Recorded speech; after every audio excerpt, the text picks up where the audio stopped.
টিয়কৰ অন্যতম সদাব্যস্ত গড়গপ্তানি পথ টিয়কৰ মাজগাঁও কালমাৰী সংযোগী পথৰ দুৰৱস্থাই এতিয়া সাধাৰণ জনতাক জলাকলা খুৱাইছে। উল্লেখযোগ্য যে প্ৰায় 9 কিলোমিটাৰ দৈৰ্ঘ্যৰ উক্ত পথছোৱা মেৰামতিৰ বাবে আজিৰ পৰা প্ৰায় 3টা বছৰ আগতে বিভাগে আবণ্টিত দিছিল যদি আবণ্টিত ঠিকাদাৰে পথটোৰ ন্যূনতম কাম কৰিয়ে ৰহস্যজনকভাৱে পথ মেৰামতিৰ কাম সামৰিলে। ইপিনে বিগত সময়ছোৱাত উক্ত পথৰ স্থানীয় বাসিন্দাই বহুবাৰ ঊৰ্ধ্বতম কৰ্তৃপক্ষক পথছোৱা মেৰামতিৰ বাবে আহ্বান জনাই আহিছে যদিও পথছোৱা সম্পূৰ্ণ নহ'ল আজি পৰ্যন্ত। যাৰ ফলত পথটোত অধিকাংশ স্থানতে ঠায়ে ঠায়ে সৃষ্টি হৈছে পুখুৰী সদৃশ গাঁত। স্কুল কলেজীয়া ছাত্ৰ ছাত্ৰীৰ লগতে পথচাৰী অহা যোৱাত যথেষ্ট অসুবিধাত পৰিছে। ৰাইজৰ দাবী কিছুদিনৰ পূৰ্বে টেম্পুত অলপ শিলগুটি আনি ঠায়ে ঠায়ে ছটিয়াই ধুমুচ মাৰি দিয়াৰ অভিযোগত তুলিছে স্থানীয় ৰাইজে। এই বাৰিষাৰ আৰম্ভণিতে পথটো যাতে মেৰামতি কৰি ৰাইজক উপকৃত কৰে তাৰ সুব্যৱস্থা কৰিবলৈ ৰাজ্যৰ মুখ্যমন্ত্ৰীক দাবী জনাইছে এইসকল ৰাইজে। এইটো আজি প্ৰায় 5 বছৰ হ'ল ৰিপেয়াৰিঙৰ নামত একো কাম নহ'ল। বৰ্তমানলৈকে এইটো জীয়া যন্ত্ৰণা আমি ভোগ কৰি আছোঁ ওচৰ চুবুৰীয়া আৰু লগতে ওচৰ আমাৰ গাঁৱৰ যিমানখিনি আছে বাসিন্দা গোটেই ৰাইজে ইয়াত জীয়া যন্ত্ৰণা ভোগ কৰি দিয়ে। অকল এইডোখৰে বুলিয়ে নহয় গোটেই ৰাস্তাটোৱে এনেকুৱা অৱস্থা বৰ্তমানলৈকে। ডিপাৰ্টমেণ্টক বহুতবাৰ ইয়াত কোৱা হৈছিলে। এতিয়া বৰ্তমান জিঅ' টেকতো মানে ফটো মাৰি আমি দিয়া হৈছে।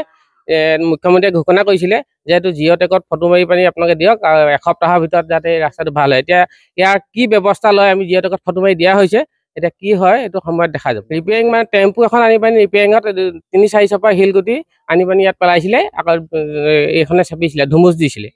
মাত্ৰ ধুমুচ দিয়া দেখিছিলোঁ। পকা ৰাস্তাত ধুমুচ দিছে। পকা ৰাস্তাত ধুমুচ দিছিলে আৰু আপোনাৰ মাজতে এদিন আহি ৰুলাৰখনে চেপি দিছিলেহি। সেয়াই অকল টেম্পু এখনে কৰিছিলেহি। টেম্পুতে অলপমান শিলগুটি আনি পানি ইয়াত টেম্পু আনি পানি ইয়াত পেলাইছিলে। অকল ময়ে নহয় ইয়াৰ ওচৰ চুবুৰীয়া যিমান মানুহ আছে দেখিছে তেওঁলোকক সুধিলেও এই কথাটোৰ ওপৰত মানে কথাটো অৱগত কৰিব আপোনালোকক। যথেষ্ট অসুবিধা মানে এইটো জীয়া যন্ত্ৰণা ভোগ কৰিছোঁ। এচাত বৰষুণতে এনেকুৱা অৱস্থা হৈ যায়। তাৰ পাছত আৰু ক'বলৈ বাকী নাই। ৰাস্তাটো কোনো নলা ব্যৱস্থা নাই। এক চাইডে নলা আছে, নলা যিটো চাইডে আছে সেইটো চাইডে ওখ আৰু বিপৰীত চাইডটো ডাউনৰ কাৰণে পানীটো কোনো ওলাই যাব নোৱাৰে। এটা পুখুৰী সদৃশ পৰিৱেশ হৈ যায়। যদি 2-3 বৰষুণ দিবলৈ হ'লেতো সৰ্বনাশ হ'ল। এতিয়া চৰকাৰক আমাৰ ফালৰ পৰা এইটোৱে অনুৰোধ যে ৰাস্তাটো অতি শীঘ্ৰে ইয়াৰ সুব্যৱস্থা এটা উলিয়াই ভাল কৰি দিয়ে।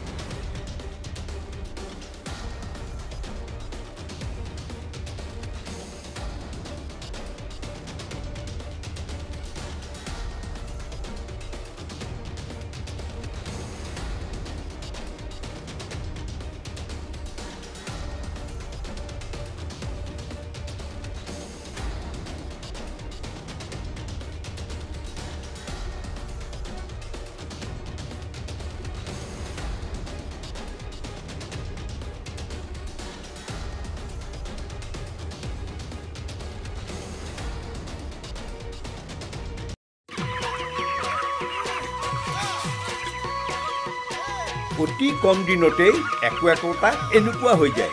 মই যে বিয়মৰ দানা খুৱাওঁ, আপোনালোকেও বিয়মৰ দানা খুৱাওক আৰু কম দিনতেই অধিক মুনাফা লাভ কৰক।